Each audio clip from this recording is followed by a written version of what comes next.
Hey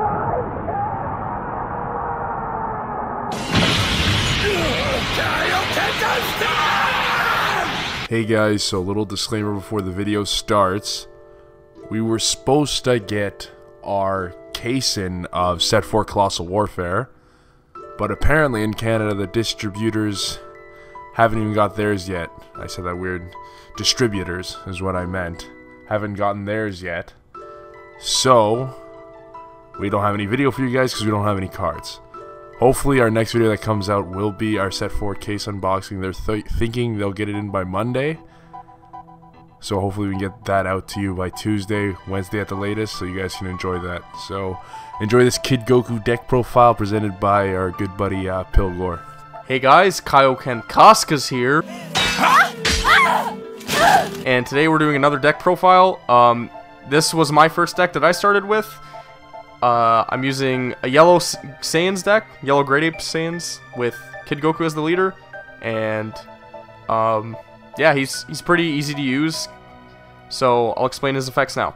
So, here he is. Here's the leader.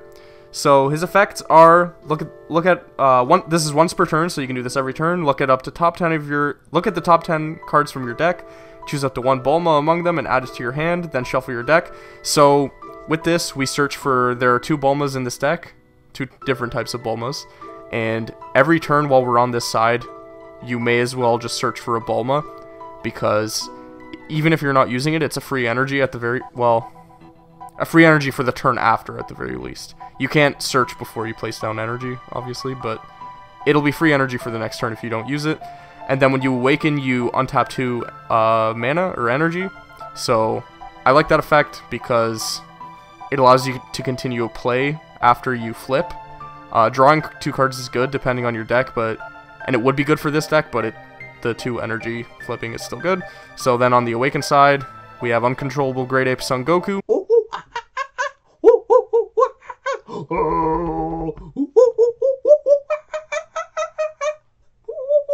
No! Our people have been belittled for far too long. Die, James Franco! So I'm going to just shorten this effect to make it very simple. Basically, if there are 2 cards, well, there doesn't need to be 2 cards, but if there's, if you have 1 card on your side in active mode, you flip that into rest, and then you can activate this effect. If they have a card in rest mode, you keep that card in rest mode until your next turn. So in their turn, it stays in rest, and then come your next turn, you can just keep putting it in rest again. So if they have something strong on the field that you can't exactly get rid of, and you were able to put it into rest, you can keep putting it into rest. And you can also put something into rest once per turn as well. So you put it into rest, and then we would be using other effects in here to either pop it or get other benefits for us. And when he attacks, he draws 1 card, like other leaders. So it may be confusing at first, but I feel like it's pretty good with the cards that we have in here. So I will show those off now. So starting out, we have 4... Oh, this is a bad way of doing it. It's fine. We have 4 Planet Vegetas. So, yep. Oh, okay. Yeah, should be able to see. So Planet Vegeta allows us to search for a Saiyan with an energy cost of 4 or less. So that could be... Well, the main thing we search for is King Vegeta, which we'll get to. But you could also get Shugesh, any of the other Gokus that we have in here. And the main reason why we want Planet Vegeta out is for our apes when they're attacking, because every time at the end of our turn, all the Great Apes go back to active. Most of the Great Apes we have are blockers, so it will keep us safe even after we have attacked the opponent. So Planet Vegeta is necessary. If you don't get this firsthand, you want to mill. I'm very unlucky with that, but hopefully you have better luck than I do because there's 4 of these in here. So, yeah, Planet Vegeta. Necessary if you're running apes. Okay, on to the next card. We have 4 Youthful Bulmas. So, Youthful Bulma, pretty simple. She draws a card when she's played. We can search for her every turn with the Unawakened effect. If you're not playing her, you can use her as energy for the next turn. I would say if you were unlucky in milling and you didn't get a Planet Vegeta, use her on one of your earlier turns to try to draw into Planet Vegeta. You really want to try to get that out as soon as you can. If not, then you can just place her as energy or draw, depending on what you would prefer to do. But she's pretty useful, and you can search for her every turn with the Unawakened effect. I'm testing the numbers on this card, but right now I have 2 perfect support Bulmas. So this is another Bulma we can search for with the Unawakened effect. So what this does is when you play this card, you choose up to one of your opponent's battle cards with an energy cost of 3 or less and switch it to rest mode. So this is good early game for getting out a card that we'll get to later on. But just remember that it's only a cost of 3 or less, so this is better early game. Again, if you're late game, it's better to just ditch this into energy, honestly, because unless you're facing an opponent that's using things that are low cost, then it's probably better just to ditch this for energy, but it still can have its uses, and again, you can search for this as well every turn with Unawakened Goku's effect.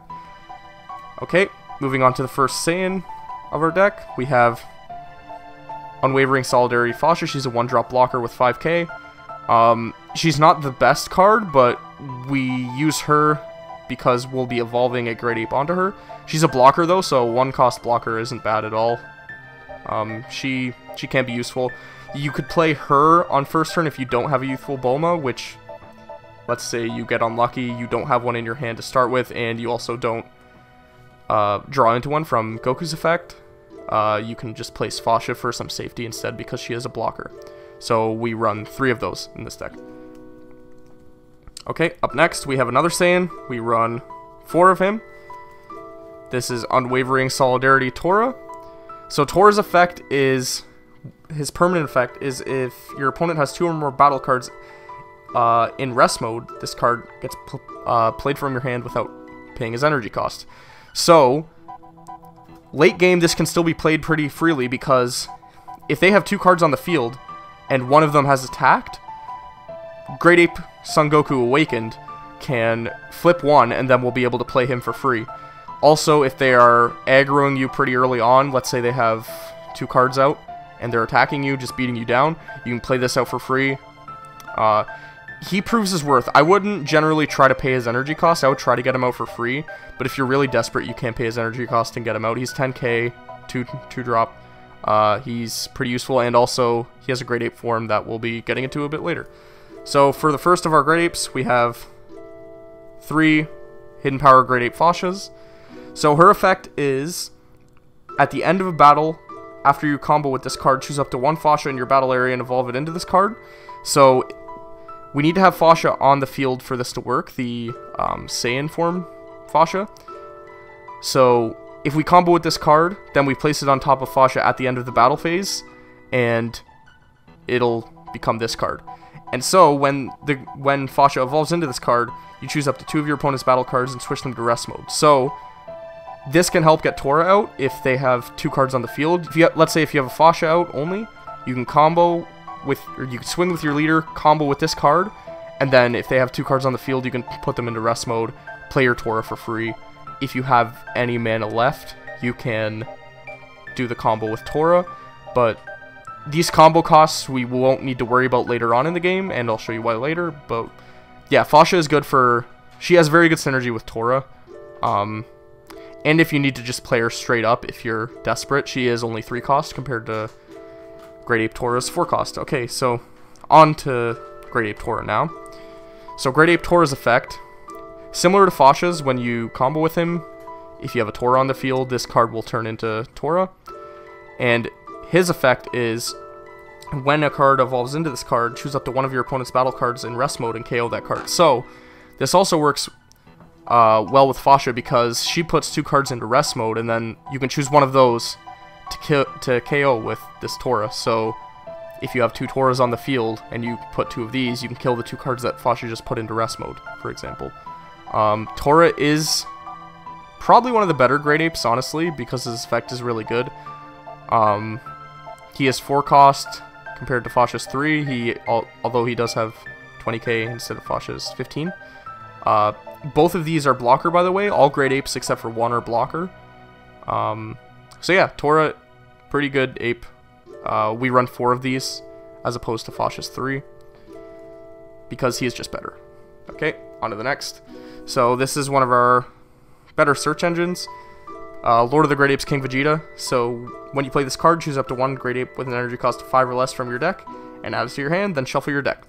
So this, generally, your order of operations with this deck is you want to get Planet Vegeta to search for this, then you use this to search for Great Ape King Vegeta, and then when you get the mana, you would be playing Great Ape King Vegeta onto this.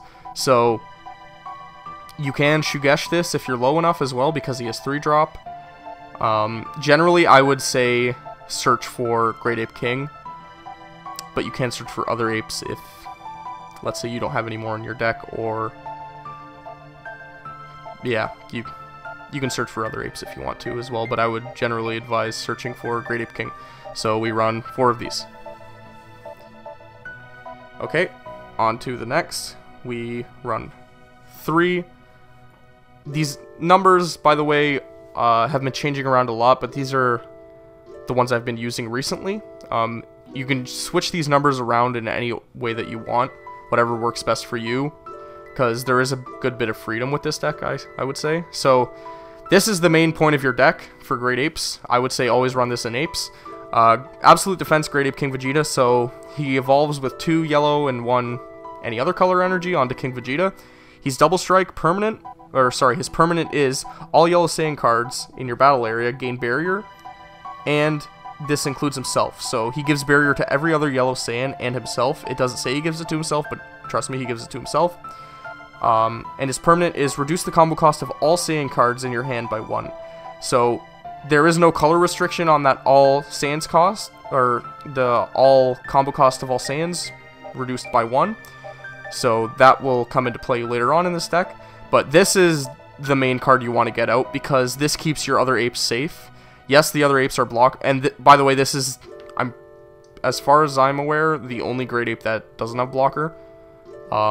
This is probably one of the best cards in the deck, honestly. You want to get this out. This keeps your other Great Ape safe. It allows you to do that combo effect, which is also really good because we're comboing the other Great Apes to evolve into them. So that helps us get our other Great Apes out easier instead of having to pay a mana cost to evolve into one of those. So yeah, this is, you want to get this out as fast as you can. We run 3 of these for now. You can run 4 if you want. I've generally only ever got 2 out in a game, so, and if you need to get another one out, then there's probably something going wrong in that duel. So yeah, 3 is normally good enough, and if you don't need the extra one, you can ditch it for energy, but it's up to you. Okay, on to the next card. So I run 3 Explosive Spirit Son Gokus. So he's a blocker, he has barrier. When you play this card, choose up to one of your opponent's battle cards in rest mode and KO this card. So this works well again with Great Ape Fasha, because she puts cards into rest modes. This also works well with Perfect Support Bulma, because she can put lower cost cards into rest mode. This card also works with Shugesh because he's a 3-drop. At the end of your turn, switch this card to active mode. So he's very similar to a Great Ape because with Planet Vegeta up, because when you swing with this, he goes back to active mode, and he's a blocker. So kind of a mini Great Ape, I guess you could say. This card's really good. He pops rest mode cards, which is a huge factor of our deck. We like putting things into rest mode, getting other effects out of them, KOing them in rest mode with effects. So this is a really good card. I run 3 of these. Again, you can run 4 if you want, but 3 is what works best for me. Okay, we have... Oh, can I grab these? Yep, I can. Okay. So we run 4 no opening Son Goku. So what this card does is during your turn at the end of the battle, after you combo with this card, if your leader card is yellow, play this card in rest mode, then choose up to 1 card from your life and add it to your hand. So this is so we can awaken quicker. His combo cost is free if you have a Great Ape King on the field. So you would want to do that with him on the field, but if you want to try awakening early, you can use an energy to combo with him and tap one from your life. This card's really good. You want to try to awaken as soon as you can, because this is our only form of awakening. So yeah, you want to try to get that, especially if they're stalling you out and not letting you awaken. This is a good way to try to get around that. I run 4 of these specifically for that reason, because I found myself a lot of times being stalled out and not being able to awaken, so this helps with that. Again, you can run 3 if you want. 3 has worked fine for me as well before, but it all depends on what type of deck you're playing against.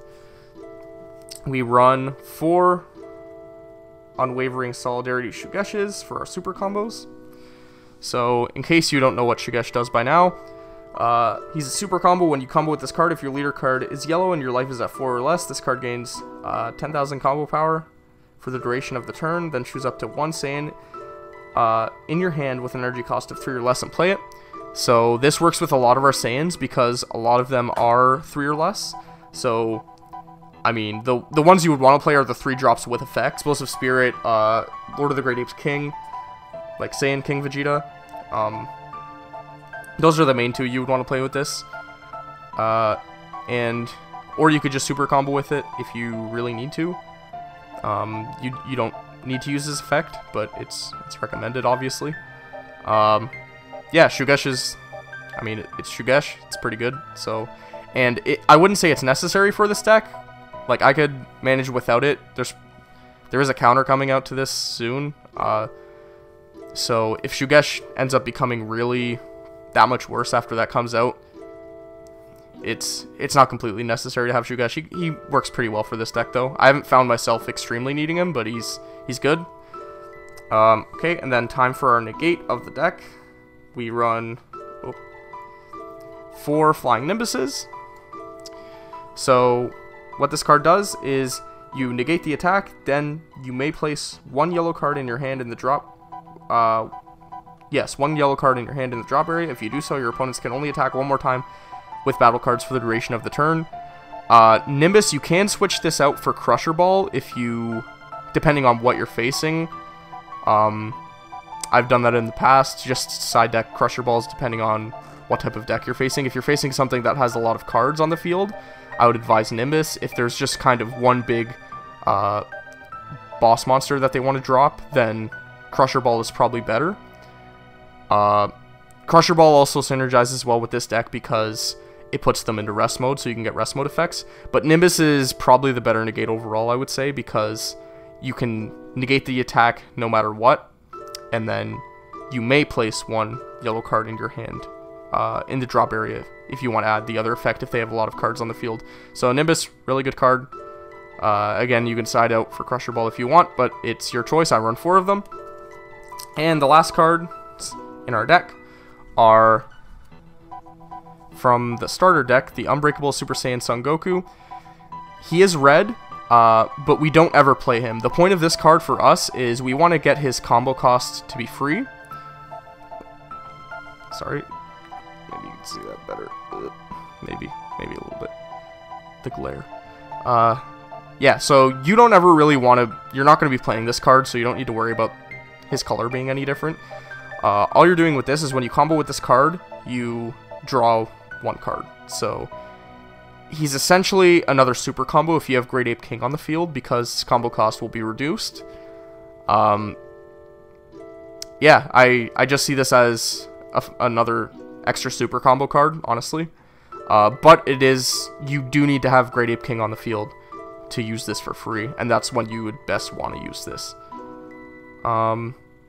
So your basic game plan with this deck is when you have Planet out, you want to search for regular King, Saiyan King Vegeta, get your Great Ape King out, and then from there you can start bringing out your regular Saiyans like Fasha and Tora, and then start the whole combo shenanigans of comboing Fasha, then comboing Tora, getting his effect of killing things.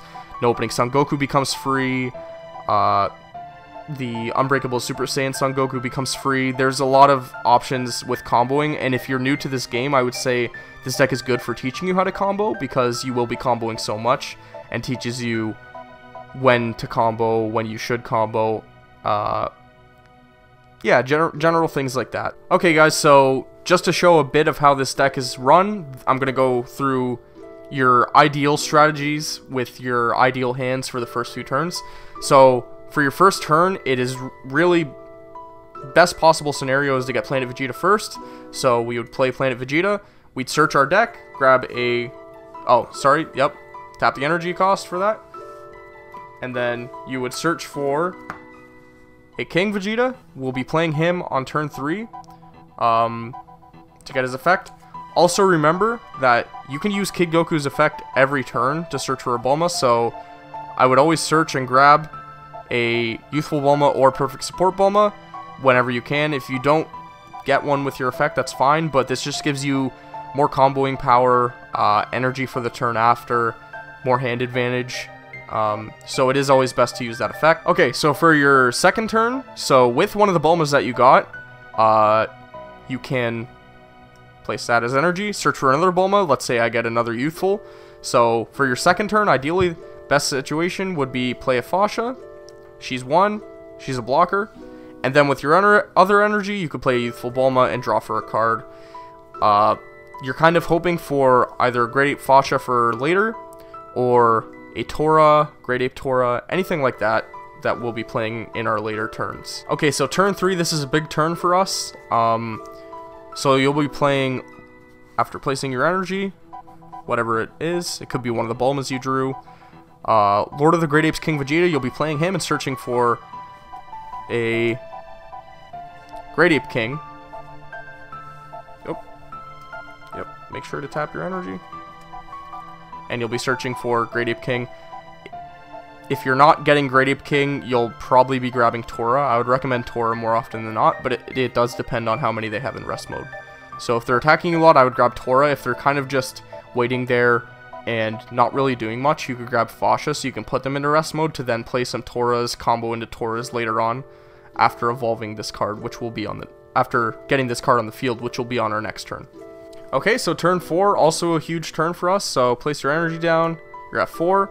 So for 3 energy, you can finally evolve into your Great Ape King. So you tap your 3, you have 1 remaining, so with your final remaining 1, you can either draw with a Bulma if you have one of those, or you could wait to negate an attack with a Nimbus if you have that in your hand for your opponent's next turn. So let's say we evolve with our King, which you always want to do, and they have cards in rest mode on the other side of the field too. You can play Tora for free, so let's play the Tora. And now that we have Great Ape King on the field, we can combo for free with both of these Great Apes, Fasha and Tora. So ideally what you want to do with these is you want to play Fasha first, because she's going to be the one that's putting things into rest mode for Great Ape Tora to KO. So she can put, you know, one Wimpy card and then the priority card that you want to KO with Tora into rest mode. So, you know, you would swing with, let's say, we have Planet Vegeta out, so it's safe to swing with King. And then you could combo both of these. You can do it in either, well, combo Fasha first if you are going to combo them. Combo Fasha, then Tora. And then, so that's a strong, that's, what, 45 double strike into their leader with these 2 cards. And these are free because of King Vegeta. So you would be putting, if they have 2 cards on the other side of the field, you'd be putting them into rest mode with Fasha after the battle phase is done. Then you'd be KOing one of them with Tora. And also remember that if you have multiple Fashas and Toras on the field, that you can combo from the field. It's not restricted to your hand for evolving into them. So what will happen is, let's say if I have another Fasha on the field, for example, I'll just place this here. Let's say you have another Fasha on the field. I'm going to swing with Tora, and then I can combo Fasha from the field, and she will evolve into this Fasha. So that Fasha will be gone after the battle phase. Then it'll combo into this Fasha, and I'll get Fasha's effect again, so I can place more cards into rest mode, then continuing the process by playing another Tora. If I have another Great Ape Tora in my hand, I can then combo into that, KO another card. So with King out, it allows us to continuously put things into rest and KO them, depending on how many Foshes or Toras we have on the field or in our hand. So, it's really powerful for getting rid of multiple cards on your opponent's side of the field, and this one play can be done by turn 4, depending on what we have on the field. So with all this board control, with the Foshes and the Toras, this also works well with our leader's effect of putting things in rest mode. We can then add more Toras, more Foshes in the field. So this deck is really good with board control, and then swinging with these big beaters. We can then block with all of them except for King. They all have barrier because of King, and you can combo things for free because of King as well. So King is your main priority to get, then these other cards help you destroy their field, and or lock down their field with your leader. So guys, that was the deck profile on the Monkeys. Hope you guys enjoyed. Many more deck profiles to come. This deck profile is obviously done in set 3. This was done about a week ago, so still don't have the set 4 stuff like I said in the beginning. But I hope you guys enjoyed the deck profile. Leave a like, subscribe, and as always, until next time.